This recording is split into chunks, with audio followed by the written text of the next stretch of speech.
So this is part 2 of a story time that I was doing where this woman found out that the man that she thought was her dad is not her biological dad.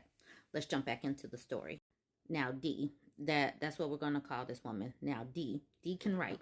And I am going to go ahead and read the whole letter. I skipped a few things, but I'm going to read it since it's at the beginning of the video. It says, "Hello, Randall. I've been considering things a lot lately, especially since I've been on a healing journey. I cut off mother because she's not dumb and she knows what she's done my whole life. As for you, I can't really say I cut you off because you're not a parent to me. You inseminated my mother, then you tried to see me once after I was born and popped up out the blue when I was 25. She says, I think it is awful that you chose to do nothing to fight for your child. I think you were lazy and entitled thinking that I would find you. I didn't even know you existed until I was 25. I thought the man you allowed to raise me was my father. I called a man who unalived himself Dad. I suffered at the abusive, neglectful hands of the woman you impregnated while you knew I existed and just started another family. You didn't take a paternity test, you didn't try to get visitation, and you certainly didn't support me. I am more responsible for my pet than you were for a human you created. I have no doubt that this will not get through. You will not take any responsibility, and everything will continue to be my mother's fault for taking away your daughter. You don't have a daughter. You don't have a female child that you raised, cared for, nurtured, supported, or loved. You didn't even try. I had to find out I was biologically related to you from ancestry DNA. I would level this planet if someone took someone I loved, but you sat on your butt and twiddled your thumbs. I don't want to hear your poor excuses.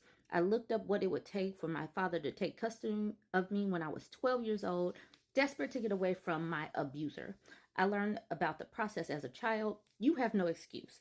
I love my brother, the 29-year-old. He is so much like my other brother, the 26-year-old. I would like to be able to see him without anxiety of having to see you and ruining my visit. You have no idea, though I have no idea what you look like. I couldn't pick you out of a lineup.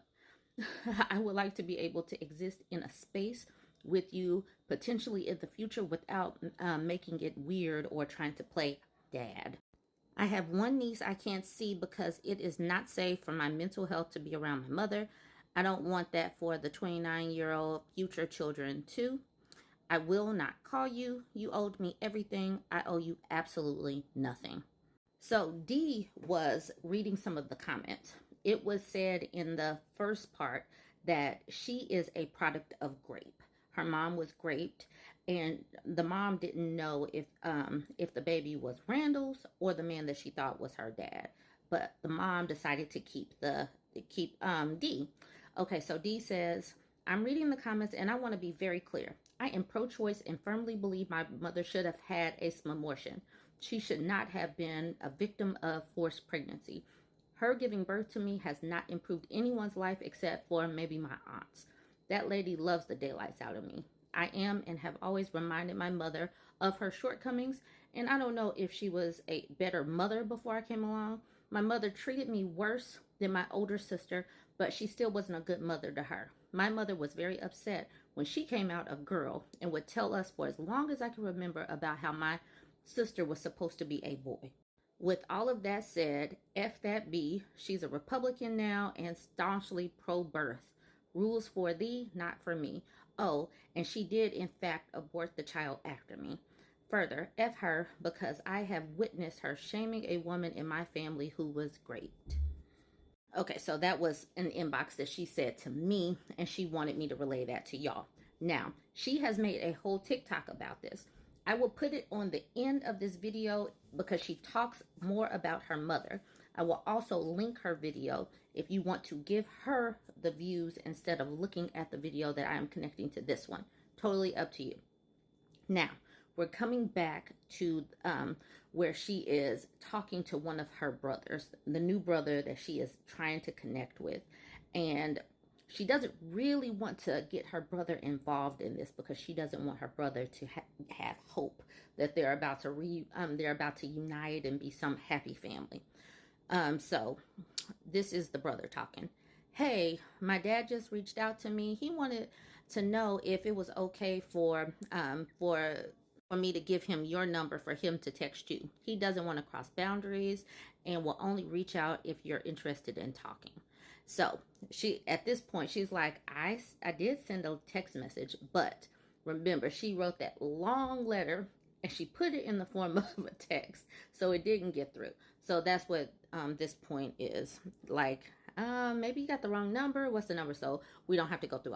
She does say to her brother, so a few things, and you can tell your dad this if you want. I'm more than happy to send the message to him again and break it down so that he gets it this time. I am not responsible for the emotions of a man who abandoned his child, especially when I was that child. Care and love are things you do, and he has never done anything for me. I don't need to hear his side. His side doesn't matter to me, nor should it, because the only side I am is on mine. The only side my parents should have been was mine. I don't owe him healing. I owe that to me. My feelings are valid, but I'm sorry I involved you. Now, this is what her brother says to her in response. This is my thoughts and my thoughts alone at this point, and I will leave it at this. The ball is in your court now. You can make this situation what you want it to be. You can hold on to anger at someone you've never met who is willing to give getting to know you and making right on the past a honest chance, or you can take a step back, take a deep breath, and try. I can only imagine it's scary. I can only imagine the emotions, the hurt, the trauma. But one thing I know for certain is that Randall, as a father, friend, acquaintance, or even a stranger, tries everything within his power and means to make things right. But he can't beg you or force you. I understand that you believe he could have done that in the past, but that's where important context is missing, and it's not my place to give it. That's something you'll have to hear from him. Like he said, you can start off slow, whatever pace you want to go, he'll respect it. He'll only listen unless you want him to speak. You have his number, so anything you want to say to him, you can say directly. He's giving you an open platform. I know I probably can't sway your decision making at all. And I guess that's a last name. That's a blank trait straight from my grandmother that I could see from a mile away. Haha. But just know that I love you in whatever choices you make. Please don't take this message the wrong way. The wrong way in trying to alleviate some of the sting of decades of trauma that his daddy put on this woman by not being there. So he's just trying to make it a little bit better. Okay, so now this is Daddy responding to D. He says, I hope this text finds you well. I want to start by acknowledging the truth that you've been trying to convey to me for some time now. I let you down.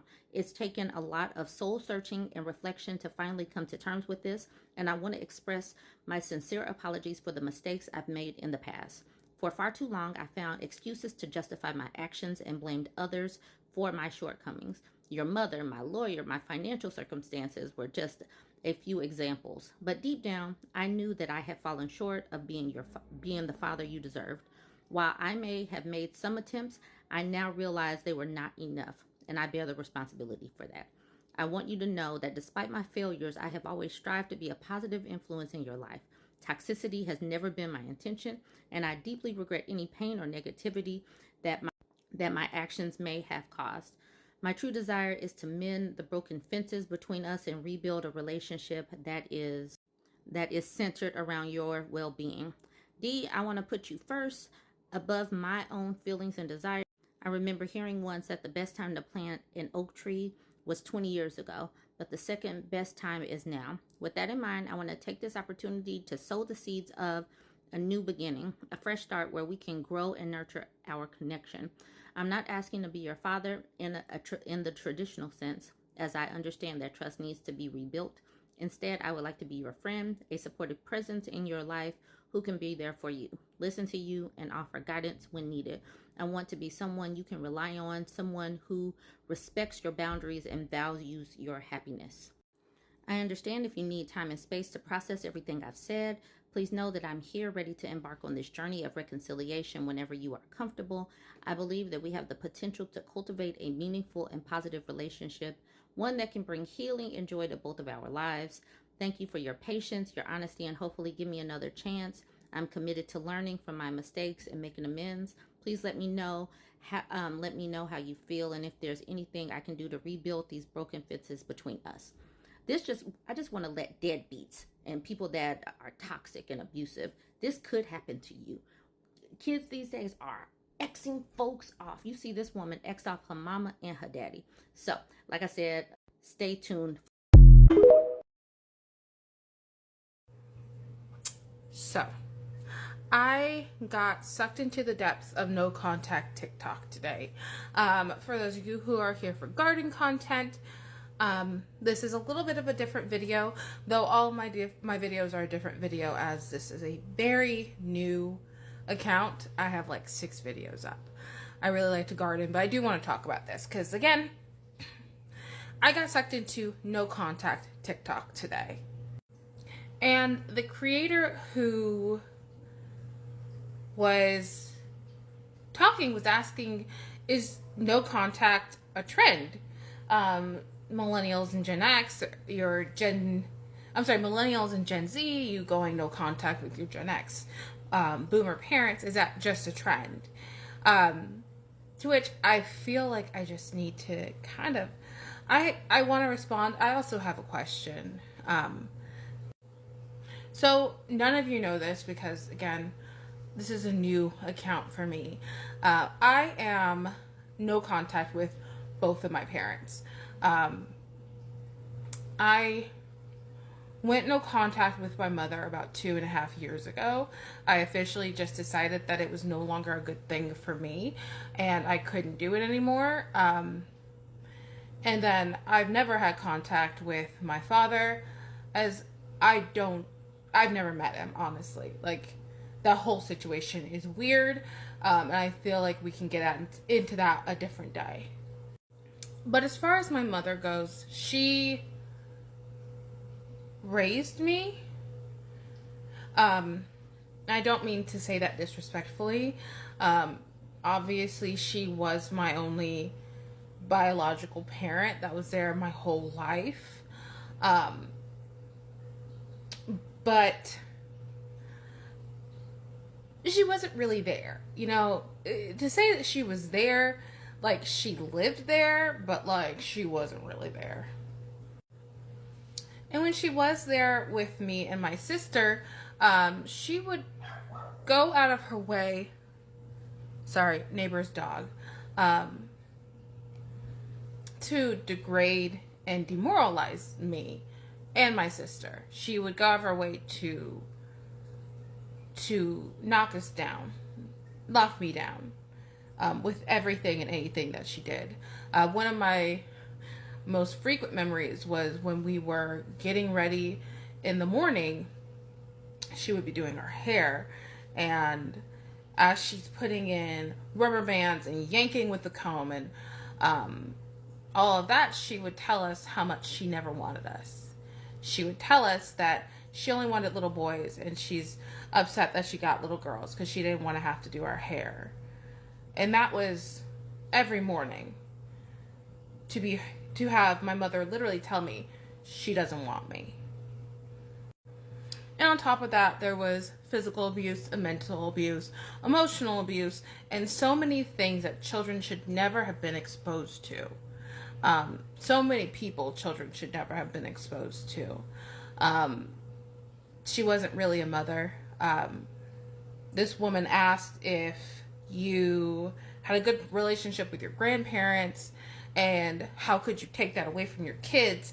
And the thing is, like, I think if you were a present parent, you just don't get it. And to say you don't get it is just say you don't get it and butt out of the conversation.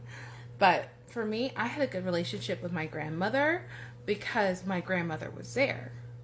When my mom was off partying with her friend Tally, my grandmother was sitting at the kitchen table with me, doing my homework with me, signing my permission slips, taking me to the doctor, fixing me dinner, showing me how to cook.